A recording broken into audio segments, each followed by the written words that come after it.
What's going on, everybody? Welcome back to the channel and welcome to today's video where we are going to install the strange 12 bolt, as you'll have seen in the title and the thumbnail, into my 2000 Pontiac Firebird Trans Am WS6. Now, if you're a returning subscriber to the channel, you might be fairly familiar with this car. We've got a whole bunch of new subscribers lately, so thank you to everybody that's checked out the channel and is supporting it right now. More people that subscribe and interact with the content helps the visibility, so it's super helpful. So thank you to everyone that's doing that. I'll be going step by step through Strange's installation manual.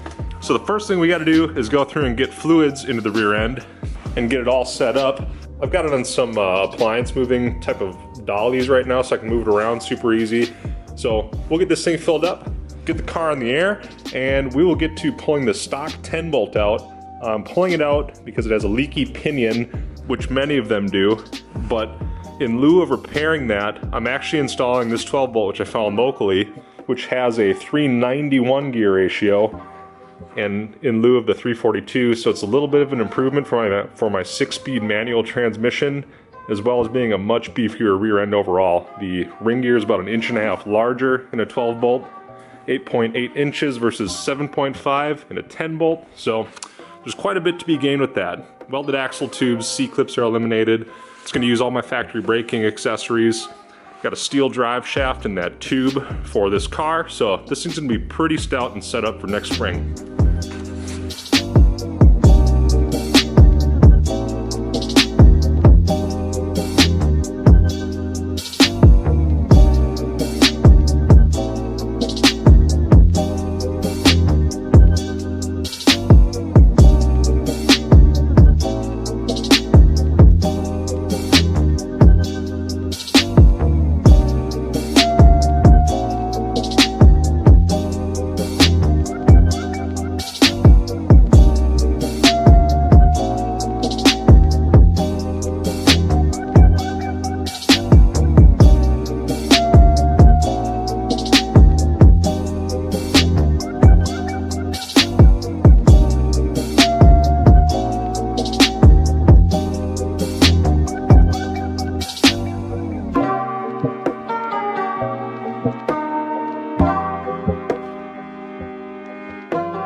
I don't know, I'm not sure, but I might have found why my ABS light was flickering. Got some smashed wires there.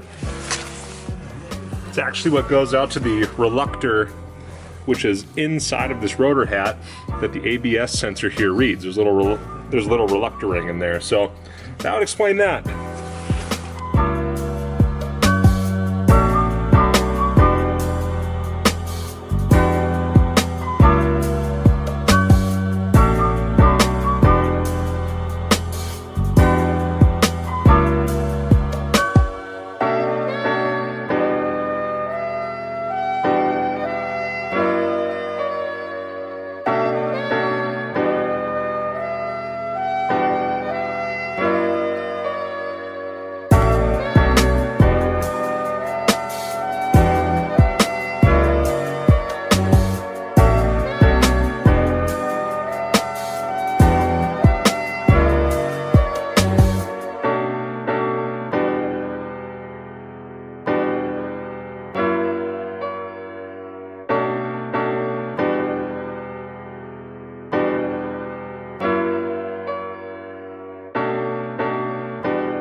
Well, there you have it, guys. It's looking like about 3.5 hours to totally safely pull the rear end as one guy doing it. So take your time. It's a little bit tricky. That rear end is definitely lighter than the Strange rear end.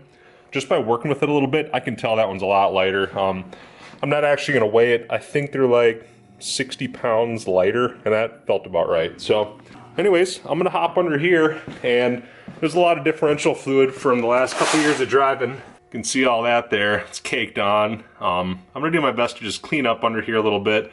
So I'll spend some time doing this, and hopefully we'll get that rear end at least mounted and up in there and installed tonight.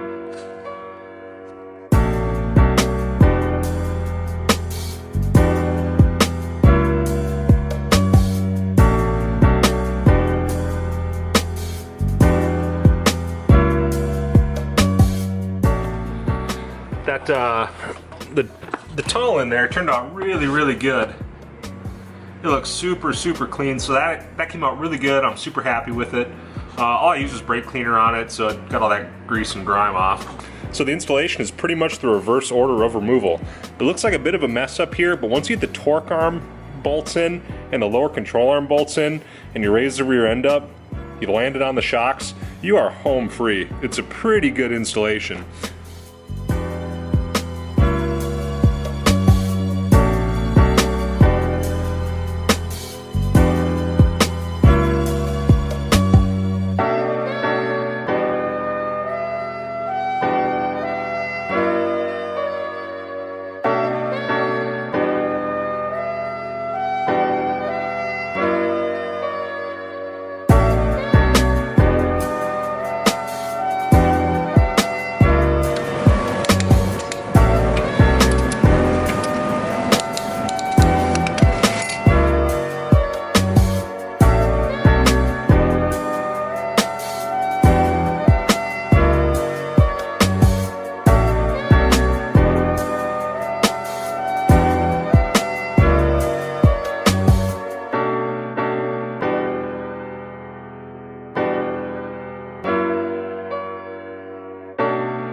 So here is one of my traction control and ABS pickups. Now it's got a magnetic tip on it, and you can see all that crud.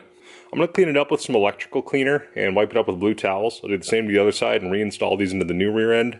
Allegedly they don't make these anymore, but it's probably part of the reason that I was having problems intermittently with my ABS and traction control lights coming on, along with the harness. So hopefully I can save this stuff.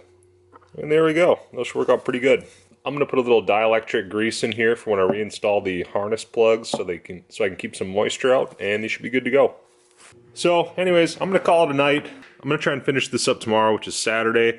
I am super close. I'm actually kind of surprised how close I got to doing it in one night.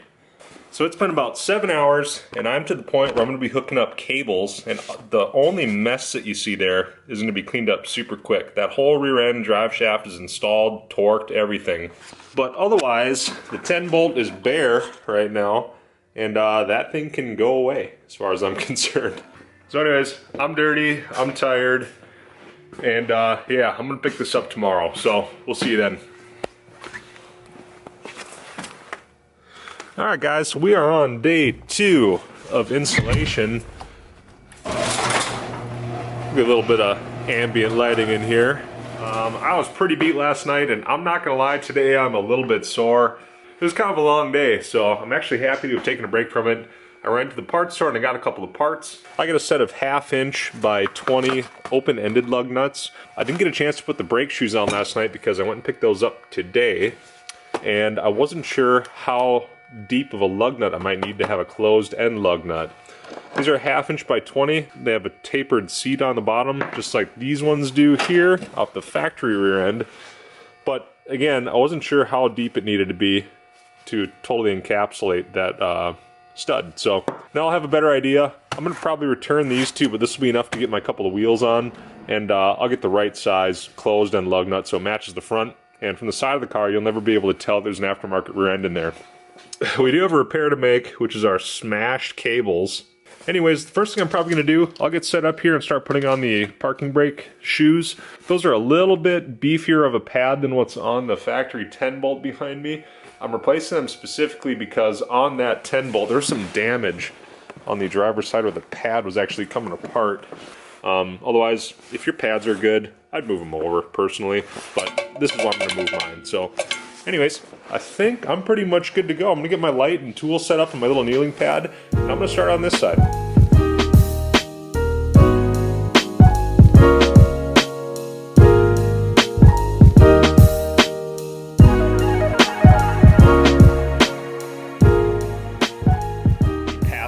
Before I put the passenger set on, I wanted to give you an idea of how these reluctors work.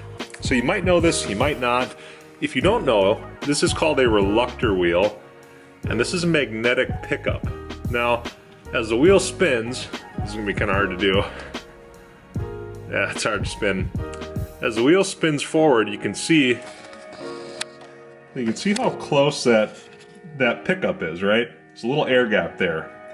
Now that tip is magnetic. So when ferrous material passes that, specifically being these splines, it inducts an electrical signal into this sensor, and it goes out that 2-wire plug in the back to the car's computer. Now, I'll give you a quick idea of how it works. Or what I think it probably does is creates a electrical sine wave that you might be familiar with. So we'll call this time, and we'll call this amplitude, right? So time and amplitude. Now anyways, if say you're going 10 miles an hour, every time one of those reluctor teeth passes that magnetic pickup, it's going to create a full sine wave, right? It does this, so the computer interprets that as speed from here to here. The number of events that there is over time is your speed. So that's 10, we'll say. Let's pretend you're going 50 miles an hour. What that's going to look like, the same type of setup, is more like this. So your frequency increases, and your computer would interpret that as a speed increase. If your rear wheels are spinning faster than your front wheels, that's wheel slip, right? So what that does is pull timing, and it does slow down the rear end. So that's how it actually pulls power from your car. So if you feel traction control hit, your ECU is probably pulling timing.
you have it. That's going to do it for the installation of the Strange Engineering 12 bolt in my 2000 Pontiac Trans Am.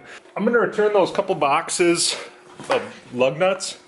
What I did learn is that the open-end ones are like the perfect length, so I can get closed-end lug nuts. I just put a couple in here just so it can sit. I'll get the 1/2 inch by 20 thread pitch closed-end lug nuts so the threads don't get gummed up or rust or anything like that. Cover it up, and that's going to about do it for that. So unfortunately, it's the middle of winter right now. I'm not going to be able to drive the car. I do think I'm going to do a couple more suspension modifications to it, so I'm not actually too worried about aligning the rear end right now. It seems like it's favoring the passenger side a little bit since swapping to the Strange rear end, so it might be a little bit different than the factory casting or the factory mounting positions. Or maybe I just got to drive the car and it's going to sort itself out once the suspension settles and everything, because I've got 0 miles on it. All I've done is set it back down, and the driver's side wheel is tucked in just a little bit. You can see that. Hopefully you can see on the passenger side. It actually almost sticks out a little bit.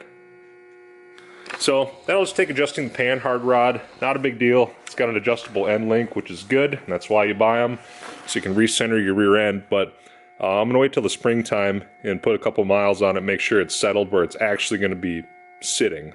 So it is kind of a big deal to go put those miles on before you actually try and make any final adjustments. Just make sure you know what you're working with. Looks like everything fits great. Me doing this alone in my garage with the jack and jack stands took me right around 9 or 10 hours. There was some painting stuff in between. I've never done this before. There's a lot of cleaning stuff, and then, you know, some screwing around, having to go buy parts. I'm kind of including all the time. If I did it again, probably 6 hours if I had to guess. It's kind of a big job to do by yourself. If you're not mechanically inclined, I might not recommend it, but it's definitely doable. I mean, if I can do it, you can do it. So there you have it. That's going to do it for the installation of that rear end on my Trans Am. Hope you guys took a little bit of information away from it. The car is also one step closer to being much more reliable, and hopefully accelerate a little bit quicker with that 391 gear ratio, even though it is going to be a little bit heavier. Hoping that that mechanical advantage is actually going to offset that enough to where it's going to be almost a wash. So yeah, in the next video, I'm going to do a whole bunch of maintenance on the car, and it's stuff that, you know, can get neglected on this and any other vehicle, and I'm trying to make this thing as good as I can for next year, so it's also more comfortable to drive around in long trips than it was this year. So stay tuned for that in the next video, and until then, we'll see you guys next time.